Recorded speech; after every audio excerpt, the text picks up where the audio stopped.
আসসালামু আলাইকুম আমার প্রিয় ভাই বন্ধুরা এবং ১ নং দুল্লা ইউনিয়নের ৫ নং ওয়ার্ডবাসীর পক্ষ থেকে জানাই আন্তরিক শুভেচ্ছা এবং মুবারকবাদ। আমাদের বিগত দিনের অনেক মেম্বার চেয়ারম্যান নির্বাচিত হয়েও যে কাজটি আমাদের এই ওয়ার্ডের করে নেই, সেই কাজ মেম্বার প্রার্থী হয়ে মোহাম্মদ জুলহাসউদ্দিন জুলহাস আমাদের সেই কাজটা করে দিয়েছে। বালু এবং চুঙ্গির ব্যবস্থা করছে। আর আমাদের যুব সমাজের উদ্যোগ এবং যুব সমাজের ফলাফলে সেই কাজ নিজেরাই তাদের হাত দিয়ে কাজ করে নিচ্ছে। এই বিষয়ে আমাদের এই গ্রামের মোহাম্মদ জুয়েল ভাই আমাদের মাঝে কিছু কথা বলবেন। জুয়েল ভাই, গত 2 দিন যাবৎ আমাদের এক পরিবারের ওয়ার্ডের এক জুলহাস মিয়া উনি এই পরিস্থিতি দেখে আমাদের এই রাস্তার অধপতন, রাস্তা প্রায় 2-3 বছর যাবৎ 2-3 বছর যাবৎ এই রাস্তার কাজ হইতেছে না। মানুষ চলাফেরার খুব অতিষ্ঠ, দেখলে দেখার মতন না রাস্তা।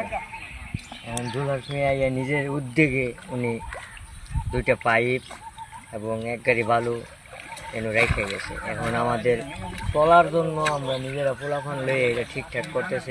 উনি একটা প্রস্তাব রাখছে, উনি মেম্বারে পদপ্রার্থী হইতে চায়। আমরা সকলে তার প্রতি সম্মিলিত হয়ে কাজ করব। আর বিগত মেম্বাররা যে আসিল এই রাস্তাটা তারা চোখে দেখছে, কোনোদিন কাজ করেনি, বরঞ্চ এই রাস্তার কাজ যাতে না হয় ঘুরাইয়া অন্য দিক দিয়ে দেওয়ার চেষ্টা করছে এবং করছে। আমরা এটা ভুলি নেই, যার জন্য আমরা যে আমাদের দুঃসময়ে পাশে দাঁড়াইছে তার জন্যই কাজ করব। বিগত মেম্বার আমাদের আত্মীয় স্বজন হোক বা যে ক্ষমতাধরী হোক, আমরা তার পক্ষে নাই।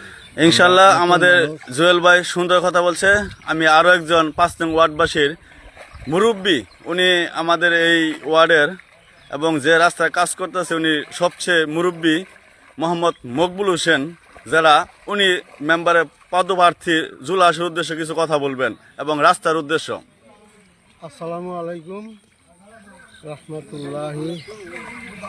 আলহামদুলিল্লাহ আমাদের এই ৫ নং ওয়ার্ডের মেম্বার পদপ্রার্থী জুলহাস মিয়া যে উদ্যোগ নিছে, এতে আমরা তার উপর খুবই সন্তুষ্ট।